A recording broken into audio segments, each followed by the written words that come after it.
जैसे हर दिन के बाद जब रात आती है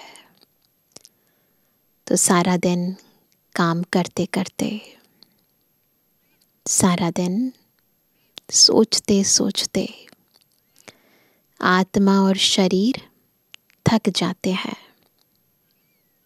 थकावट को दूर करने के लिए आराम करते हैं, सो जाते हैं। ये सारी प्रक्रिया हमें सृष्टि चक्र की याद दिलाती है कि अब बेहद की रात्रि है। सारे कल्प मुझ आत्मा मुसाफिर ने बहुत मुसाफिरी करी। अब क्या करना है? अब इस थकावट को दूर करना है ताकि फिर से एक नई यात्रा का प्रारंभ कर सके। और उससे पहले क्या करना है?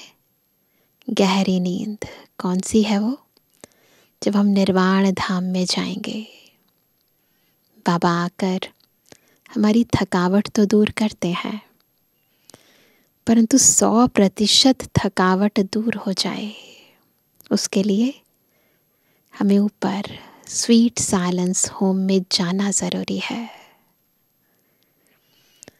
तो जितना जितना इस ज्ञान को, बेहद के इस दृष्टिकोण को जीवन में धारण करते हैं तो संपूर्ण संसार की प्रत्येक गतिविधि ऐसा लगता है कि जैसे ईश्वरीय ज्ञान दे रही है ना? अभी हम इस बात को और गहराई से समझेंगे ईश्वरीय महावाक्यों द्वारा। तो सुनते हैं बाबा की मधुर मुरली। आज है 21 सितंबर 2023। बाबा के महावाक्य हैं, मीठे बच्चे, जब तक आत्मा पाट में है तब तक उसे 100% रेस्ट मिल नहीं सकती। रेस्ट मिलती है निर्वाण धाम में, वहां कोई पाठ नहीं। प्रश्न है, जो बच्चे चलते चलते पढ़ाई से थक जाते हैं, उन्हें फिर कौन से संकल्प आते हैं जो विकल्प का रूप ले लेते हैं? चेक करना, कहीं ऐसे संकल्प हमें तो नहीं आते। उत्तर है पहला, उन्हें बाप को छोड़ देने के अर्थात फारकती देने के संकल्प आते हैं। बाबा कहते, यह संकल्प आना भी विकल्प है। ऐसा संकल्प करना भी पाप है। नोट करना, पढ़ाई ना पढ़ना माना ही थक जाना। ऐसे बच्चे अपना खाना खराब कर देते हैं। दूसरा, अगर किसी बात के कारण कोई माता पिता से रूठ जाते हैं तो वह 21 जन्मों की बादशाही गवा देते हैं। तो संशय ना आए और माता पिता से कभी नहीं रूठना। आज का गीत है, आज अंधेरे में है इंसान, ज्ञान का सूरज चमका दे भगवान।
भक्ति का गीत व प्रार्थना। किसके पास प्रार्थना करते हैं? भगवान के पास। परंतु घोर अंधियारे में होने के कारण भगवान को जानते ही नहीं। तो अब सुने कौन? ज्ञान का सूर्य कैसे चमके? भगवान को जानते ही नहीं है। जब भगवान उन्हों की पुकार सुने तब आकर ज्योति जगाए, तभी तो ज्ञान देंगे ना। परंतु बच्चे भगवान को जानते ही नहीं तो सुनेंगे फिर कैसे? अभी तुम सम्मुख बैठे हो, सब अपनी ज्योति जगा रहे हैं। भगवान तुमको घोर अंधियारे से घोर सोचरे में ले जा रहे हैं। ज्ञान प्रकाश बुद्धि में आता जा रहा है। घोर अंधियारे से घोर सोचरे में हम जाते जा रहे हैं। गाते भी हैं, ब्रह्मा की रात और ब्रह्मा का दिन। रात में दर दर भटकते भी बहुत हैं। पहाड़ों पर, टिकाणे, मंदिरों, मस्जिदों में जाते हैं। परंतु भगवान मिलता है? मिलेगा कहाँ? भगवान का जन्म भी भारत में मनाते हैं। शिवरात्रि कहते हैं ना, बरोबर उनकी यादगार प्रतिमाएं भी भारत में है। शिव के कितने मंदिर हैं भारत में, है ना। परंतु समझते नहीं कि वह कब आते हैं। बिल्कुल घोर अंधियारे में है, अज्ञानता का अंधियारा है। अभी तुम घोर अंधियारे में नहीं हो, हम बच्चे नहीं हैं। तुम नंबरवार पुरुषार्थ अनुसार सोझरे में आते जाते हो। तुम बच्चे जानते हो यह सारी सृष्टि की रचना कौन और कैसे करते हैं? केवल हम ही तो जानते हैं। तुम यहाँ आए हो, कहाँ आए हो? ईश्वरीय विश्वविद्यालय में, जहाँ ईश्वर पढ़ाते हैं। कौन पढ़ा रहे हैं? बाबा पढ़ा रहे हैं। मनुष्य से देवता बनाते हैं। यह नॉलेज तुम्हारे में भी नंबरवार समझते हैं। कोई तो अच्छी रीति समझते हैं, कोई पूरा नहीं समझने वाले भागंती हो जाते हैं। मात पिता से रूठ पड़ते हैं, जिनके लिए गाया हुआ है। क्या आश्चर्यवत ऐसे मात पिता से रूठ पड़ते हैं। पश्यन्ति कथन्ति, फिर रूठ पड़न्ति। जानते हैं मात पिता से हमको 21 जन्म लिए स्वर्ग की बादशाही मिलती है, सब जानते हैं, फिर भी भूल जाते हैं। बाबा ने समझाया है, जिसको शांति कहा जाता है वह मिलती ही है कहाँ? शांति धाम अथवा निर्वाण धाम में। उसको मुक्ति धाम भी कहा जाता है। अगर कोई कहे हम 100% रेस्ट में है, परंतु यह अक्षर कोई है नहीं। 100% रेस्ट इस दुनिया में नहीं मिलता। सारे दिन में कोई न कोई कर्म ज़रूर चलता है। हाँ, अल्पकाल के लिए रात की नींद को रेस्ट कहते हैं, क्योंकि आत्मा कहती है मैं सारा दिन काम करके थक गई हूँ, अब रेस्ट लेती हूँ। अपने को डिटैच कर देते हैं। आत्मा बॉडी से डिटैच हो जाती है उस समय। यह तो जानते हो बाप रहते ही हैं शांति देश में, या ऐसे समझते हो कि परम पिता परमात्मा वहाँ रेस्ट में रहते हैं? परमात्मा रेस्ट में तब रहते हैं जब उनका पाठ नहीं है। सतयुग त्रेता में बाबा क्या करते हैं? Rest, complete rest. मुक्ति धाम में कोई काम नहीं करते हैं। यह बड़ी समझने की बातें हैं। मुक्ति धाम में क्या काम करेंगे? कर्म इंद्रियां ही नहीं है, तत्व ही नहीं है, तो बिंदी आत्मा क्या काम करेगी। अभी तुम्हारी बुद्धि का ताला खुलता जाता है, सब कुछ क्लियर समझ में आता है। बाप कहते हैं तुमको पता है मैं रेस्ट में कब रहता हूँ? जबकि तुम बच्चे स्वर्ग में सुख में रहते हो, वहाँ तुमको सुख शांति है ना। बाबा सब कुछ दे देते हैं, बच्चों को संपन्न बना देते हैं, इतना कि आधा कल्प तक हम सुख संपत्ति से, संपन्नता से परिपूर्ण होते हैं। तो बाबा आराम करते हैं कि अभी बच्चों को मेरी ज़रूरत नहीं है। उसको रेस्ट नहीं कहा जाएगा। रेस्ट में तब कहें जब तुम्हारा कोई पाठ नहीं है ना। सतयुग त्रेता में उसको रेस्ट नहीं कहेंगे कि हम जो पाठ तो बजा रहे हैं ना, बाबा रेस्ट में है, पर हम आत्माएं, यद्यपि वहाँ पर ऐसा कोई बहुत पुरुषार्थ नहीं करना पड़ता, मेहनत नहीं होती, पर फिर भी रेस्ट में तो नहीं है ना आत्मा। तो वह कहते हैं तुम जब स्वर्ग में हो तो मुझे कोई मेहनत नहीं करनी पड़ती, मैं वहाँ घर में शांत में रहता हूँ। शांति का दूसरा अक्षर वहाँ रेस्ट कहेंगे। यहाँ तो रेस्ट में रह नहीं सकते हैं। आत्मा कहती है मैं रेस्ट में तब हूँ जबकि रात को नींद करती हूँ, उस समय रेस्ट में हूँ या शांत में हूँ, बात एक ही है। रात को अशरीरी बन जाते हैं, शांत हो जाते हैं, फिर उठते हैं तो कर्म में आते हैं, फिर भी अनरेस्ट है। कर्म करते अनरेस्ट भासती है। अब कर्म करते थोड़ी ना रेस्ट करेंगे, उस समय तो एक्टिव रहना पड़ता है, तो वही चीज़ भासती है। सतयुग में अनरेस्ट का सवाल नहीं। अनरेस्ट करती है माया, वहाँ मेहनत नहीं करनी पड़ती। जब माया होती है तो आत्मा को मुशक्क़त करनी पड़ती है, मेहनत करनी पड़ती है, तो अनरेस्ट कहते हैं। वहाँ ऐसे नहीं कहेंगे कि हम रेस्ट में रहते हैं। आत्मा शांत चित रहती है, सुखी रहती है, आनंदमय रहती है, तो वहाँ ऐसे नहीं कहते कि हम रेस्ट करते हैं। काम काज सब करते हैं परंतु अशांत नहीं रहते हैं। बाकी रेस्ट अक्षर है नहीं, आराम अक्षर वहाँ नहीं है। समझो, कोई कहते हैं हम शिमला जाते हैं रेस्ट के लिए, परंतु रेस्ट का अर्थ नहीं। सच्ची रेस्ट तब है जब हम निर्वाण धाम में रहते हैं, वहाँ चुप रहते हैं। कहाँ पर? निर्वाण धाम में, एकदम चुप, कोई आवाज़ नहीं। बाकी रेस्ट कोई को नहीं है। कोई कहे हमको 100% रेस्ट है तो यह रॉन्ग है, इसको अज्ञान कहा जाए।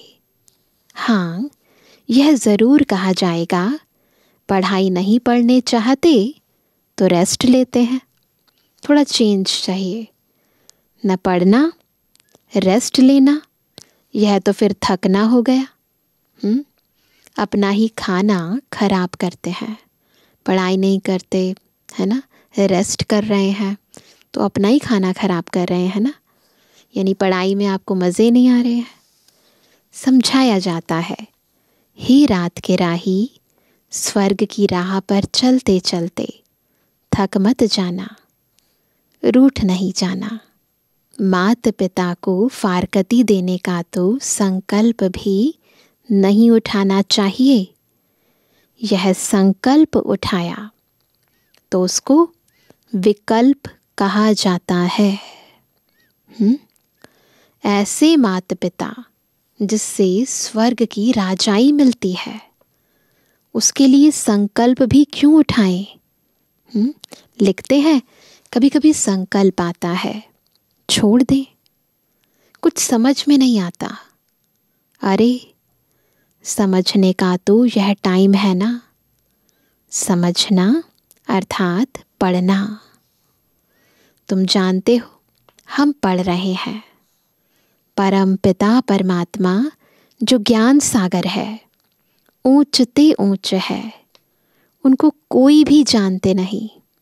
अब समझना है अपने बाबा को।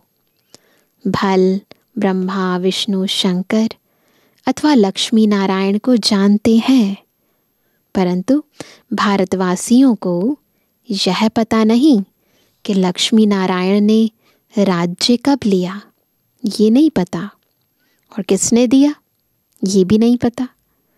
माया ने बिल्कुल ही घोर अंधियारे में डाल दिया है। बाप आकर समझाते हैं। रचता बाप मनुष्य सृष्टि की रचना कैसे करते हैं, यह तो कोई भी नहीं जानते। बाप ही बैठ समझाते हैं। प्रजापिता ब्रह्मा को क्रिएटर नहीं कहेंगे। भल प्रजापिता कहा जाता है, प्रजा का पिता है, बच्चों का पिता है वो भी, परंतु वह रचता नहीं। मनुष्य कहते हैं हमको अल्लाह ने पैदा किया। कहते हैं ना, निराकार फादर को ही रचता कहेंगे। रचता बाप को ज़रूर मनुष्य ही जानेंगे, जानवर तो नहीं जानेंगे। जानवर तो मुख से नहीं कहेगा कि हमको परमात्मा ने रचा है। मनुष्य कहेंगे क्या कि हमको परमात्मा ने रचा है। तो बाप बैठ समझाते हैं। तुम देखो यह रचना कैसे रची। पहले पहले रचना होती है मुख वंशावली की। हमारी रचना रचते ना बाबा, बच्चे को बड़ा होकर फिर बाप बनना है।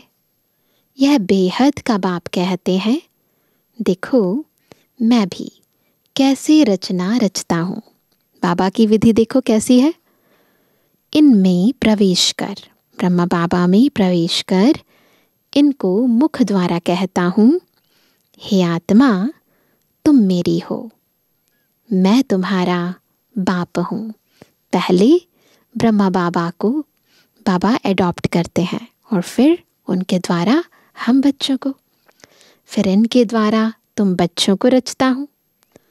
तुम हो मुख वंशावली। अज्ञान काल में भी कहते हैं ना, जैसे हैं तैसे हैं मेरे हैं। तो बाबा भी क्या कहते हैं, तुम बच्चे जो हो, जैसे हो, तैसे हो, किसके हो, मेरे हो। बाप भी ऐसे कहते हैं, तुम ब्रह्मा के बच्चे बन जाते हो तो अभी तुम हो मुख वंशावली, फिर तुम कुख वंशावली भी बनेंगे। बाप कहते हैं तुम मेरे हो, फिर तुम दैवी घराने में जाएंगे। बाप यह ईश्वरीय रचना कैसे रचते हैं, यह कोई भी समझ नहीं सकते। बाप समझाते हैं। यह यानी ब्रह्मा भी कहते हैं, मैं भी मुख वंशावली बनता हूँ। बाप के साथ माँ ज़रूर चाहिए। तुम कहते हो हम प्रजापिता ब्रह्मा के मुख वंशावली हैं। शिव बाबा ने हमको अपना बनाया है, उनको शरीर तो चाहिए ना। शिव बाबा को तो शरीर नहीं है, शरीर का लोन लेते हैं, फिर कहते हैं तुम मेरे हो। शिव बाबा ब्रह्मा बाबा की भ्रुकुटी में बैठकर उनसे ही बात करते हैं और कहते हैं कि तुम मेरे हो। इसको कहा जाता है मुख वंशावली। शिव बाबा इस मुख से, ब्रह्मा मुख से, इस वननी यानी स्त्री द्वारा कहते हैं कि तुम मेरे बच्चे हो। देखो ये है ईश्वरीय विधि, वंडरफुल विधि।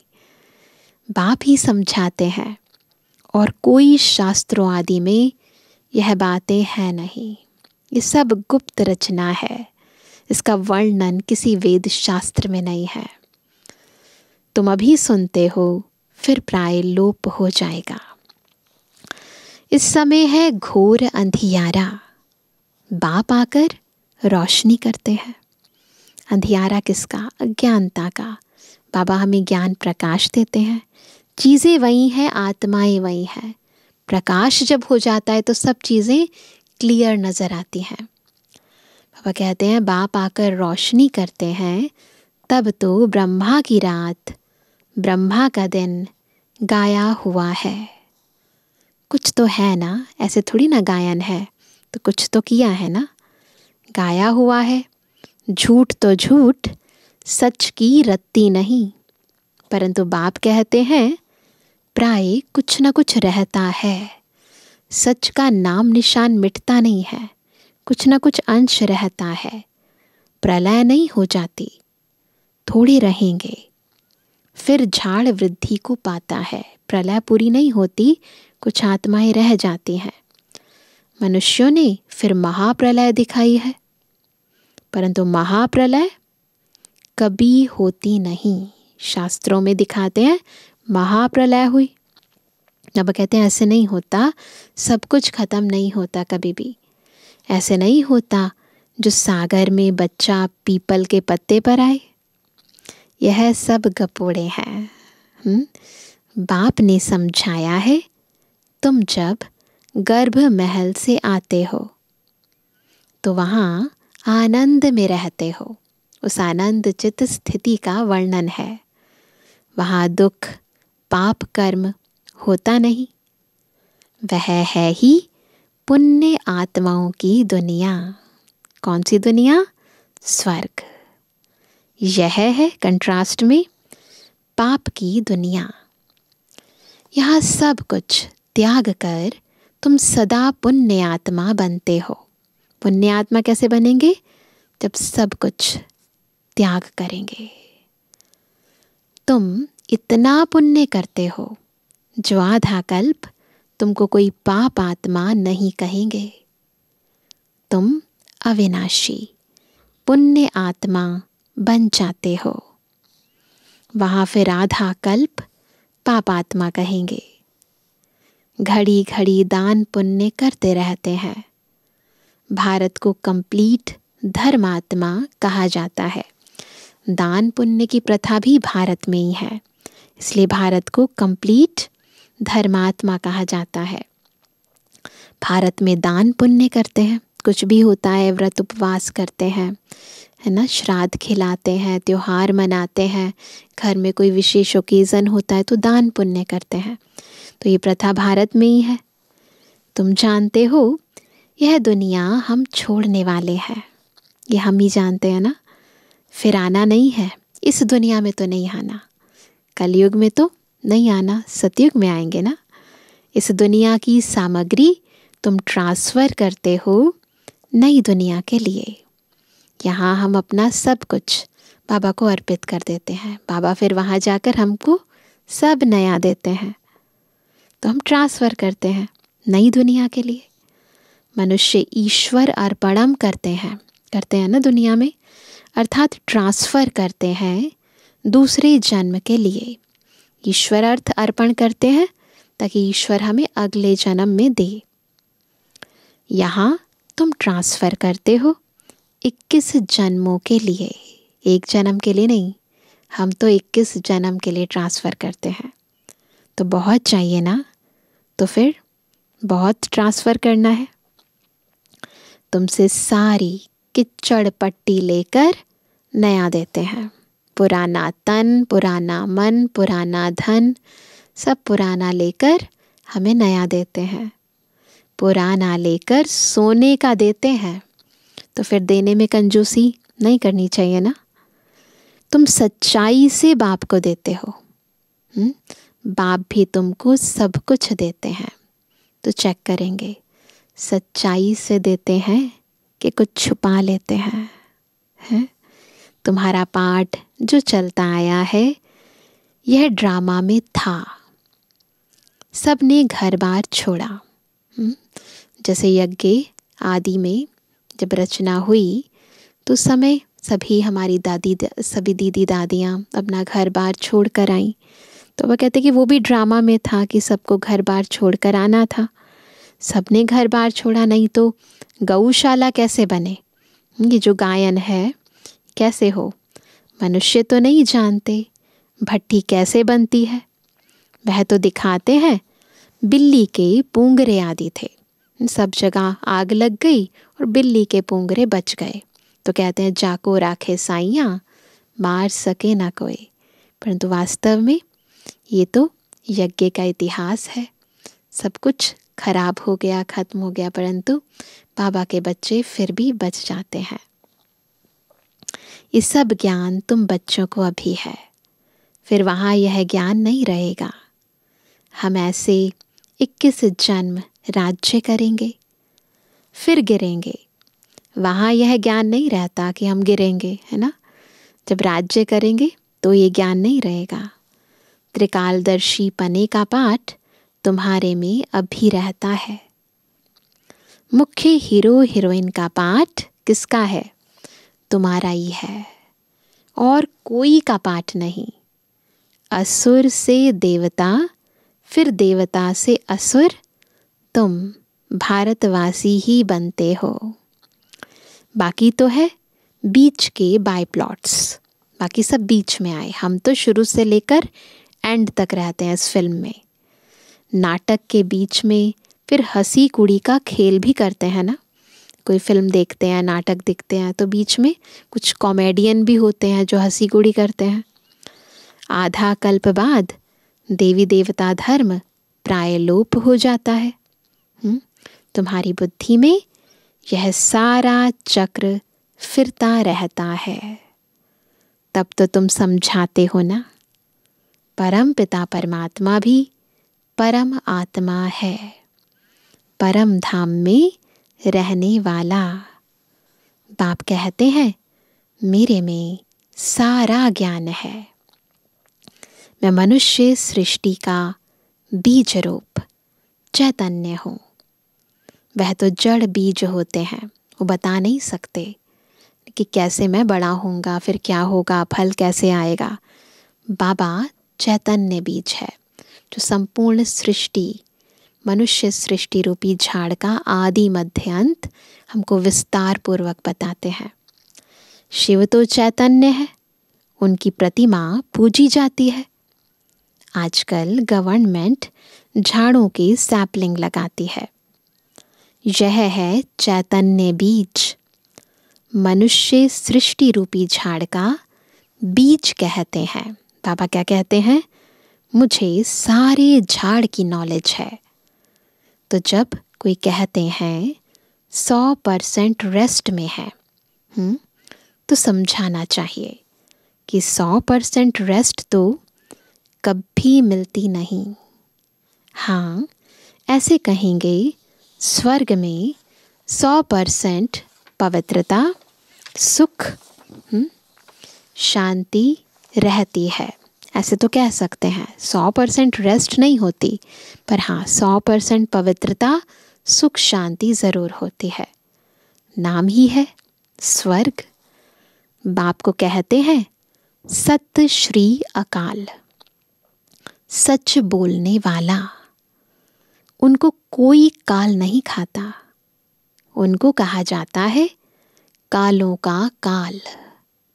बाप कहते हैं यह छी छी दुनिया है, इस भंभोर को आग जरूर लगनी है। तुम बच्चे जानते हो यह महाभारत लड़ाई महाकल्याणकारी है। क्यों? इसके बाद ही तो सतयुग आएगा ना। मनुष्य यज्ञ करते हैं कि शांति हो जाए। गोया समझते हैं स्वर्ग के गेट्स ना खुलें, शांति हो जाएगी, तो फिर स्वर्ग के गेट कैसे खुलेंगे?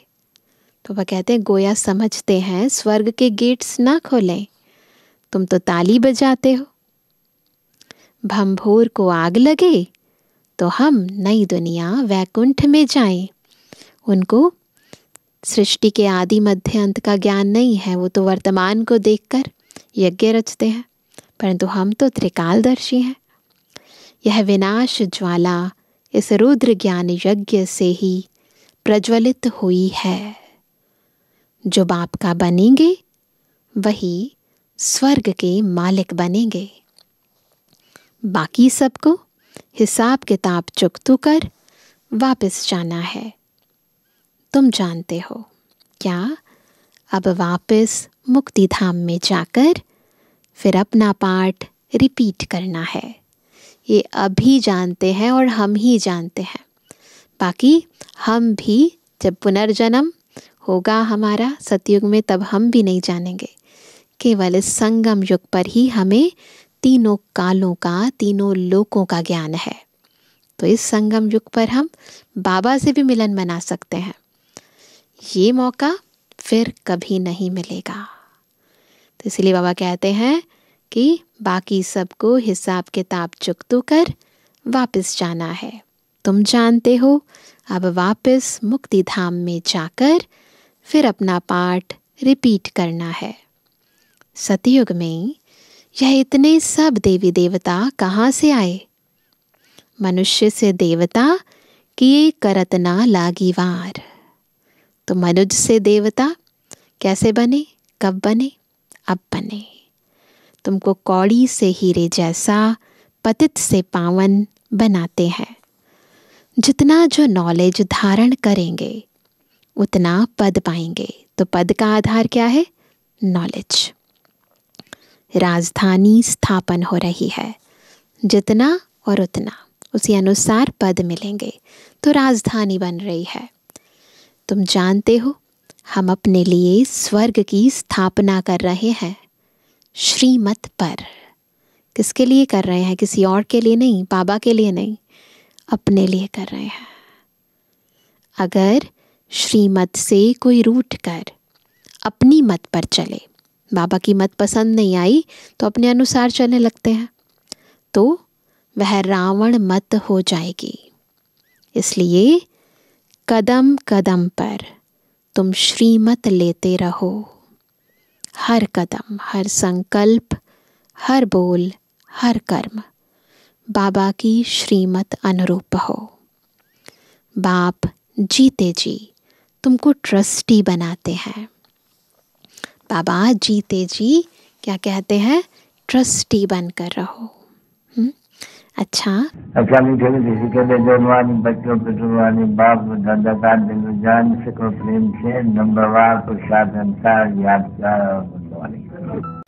रूहानी बच्चों की रूहानी बाप दादा को गुड मॉर्निंग, नमस्ते नमस्ते नमस्ते। धारणा के लिए मुख्य सार, पहला, कंप्लीट दानी बनना है। अधूरा दान नहीं करना, फिर इनकम्प्लीट मिलेगा। सच्चाई से सब बाप को अर्पण कर नई दुनिया के लिए ट्रांसफ़र कर देना है। दूसरा, जीते जी ट्रस्टी बनना है। अभी से ही सब कुछ मेरा नहीं है, किसका है? बाबा का है। बच्चे किसके हैं? बाबा के हैं। घर किसका है? बाबा का है। शरीर किसका है? बाबा का है। काम किसका है? बाबा का है। तो जीते जी बाबा का। मरने के बाद भगवान को दिया तो उसका कोई फ़ायदा नहीं है। कदम कदम पर बाप से श्रीमत लेनी है। कभी भी श्रीमत से रूठ मन मत पर नहीं चलना है। वरदान है, कंबाइंड रूपधारी बन सेवा में खुदाई जादू का अनुभव करने वाले खुदाई खिदमतगार भव। खुदाई खिदमतगार कैसे बनेंगे? जब कंबाइंड रूपधारी बनकर सेवा में खुदाई जादू का अनुभव करेंगे। बाबा के साथ कंबाइंड। और फिर देखो बाबा कैसे जादू करता है। स्वयं को सिर्फ सेवाधारी नहीं, लेकिन ईश्वरीय सेवाधारी समझकर सेवा करो। केवल सेवाधारी नहीं है। कौन है हम? बाबा के ईश्वरीय सेवाधारी, गॉडली सर्वेंट। इस स्मृति से याद और सेवा स्वतः कंबाइंड हो जाएगी। सेवा भी कर रहे हैं और बाबा की याद भी रहेगी। जब खुदा को खिदमत से जुदा कर देते हो तो अकेले होने के कारण सफलता की मंजिल दूर दिखाई देती है। सफलता दूर क्यों दिखाई देती है, क्यों असफल होते हैं? क्योंकि खुदा को खिदमत से दूर कर देते हैं, अकेले सेवा करने लगते हैं। बाबा को बुला लो, बाबा करेगा। इसलिए सिर्फ खिदमतगार नहीं, लेकिन खुदाई खिदमतगार हूँ। याद रखेंगे हम कौन है? खुदाई खिदमतगार है। यह नाम सदा याद रहे तो सेवा में स्वतः खुदाई जादू भर जाएगा और असंभव भी संभव हो जाएगा। तो कितना सहज है। बस अकेले नहीं काम करेंगे, बाबा आ जाओ, बाबा को साथ लेकर सेवा करेंगे। हम कौन है? खुदाई खिदमतगार। स्लोगन है, कर्म योगी बनना है तो कमल आसन धारी, यानी न्यारे और प्यारे बनो। क्या करेंगे? न्यारे भी और प्यारे भी। तो आज होमवर्क क्या करेंगे? बाबा ने बार बार, चाहे वरदान में, चाहे मुरली में, चाहे स्लोगन में, हमें इस दुनिया में रहते न्यारा और प्यारा होना सिखाया। कर्म करते योग लगा रहे, दुनिया में हर कार्य करते, परंतु बुद्धि कहाँ? बाबा करा रहा है, बाबा मेरे साथ है, बाबा के बच्चे हैं। तो चेक करना, चलते फिरते, उठते बैठते, ये देह अपनी समझकर कार्य में लगाते हैं या बाबा की? कोई भी कार्य करते हैं उसे सेवा समझकर करते हैं या अपना कार्य समझकर करते हैं? चेक करना, कहीं मैं और मेरेपन का कोई अंश तो नहीं है। तो ट्रस्टी बनकर, कर्मयोगी बनकर बार बार चेक भी करें, चेंज भी करें। तो ये अभ्यास करते रहेंगे, ठीक है? अच्छा, ओम शांति।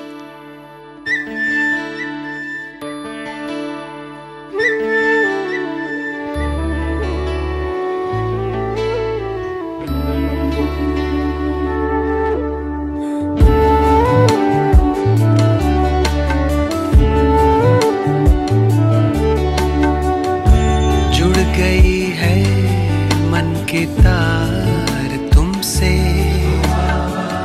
शक्तियाँ मिल रही अपार तुमसे। भाग्य के द्वारे खुले हमको हमारे मिले, भाग्य के द्वारे खुले हमको हमारे मिले। आए जीवन में ये बहार तुमसे ओ बाबा, जुड़ गई है मन की तार तुमसे, शक्तियाँ मिल रही अपार तुमसे।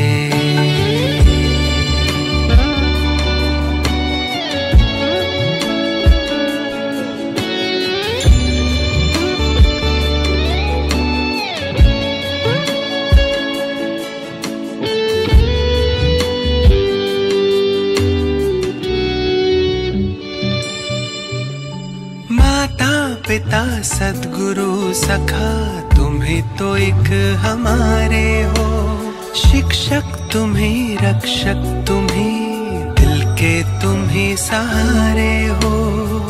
मिला सारे रिश्तों का प्यार तुमसे ओ बाबा, जुड़ गई है मन की तार तुमसे, शक्तियाँ मिल रही अपार तुमसे।